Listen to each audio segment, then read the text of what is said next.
So this tool is a puller.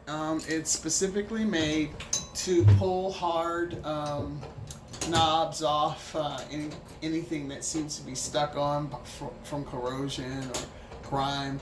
The basic ideal is you set those two clips around whatever it is that you're wanting to pull off, and you use the screw to put pressure against the pieces that are pulling at the wall. And the more you tighten it, the further it comes, just by nature, because you're forcing it to come this direction as opposed to the other direction. So I'm going to keep doing this until it comes off.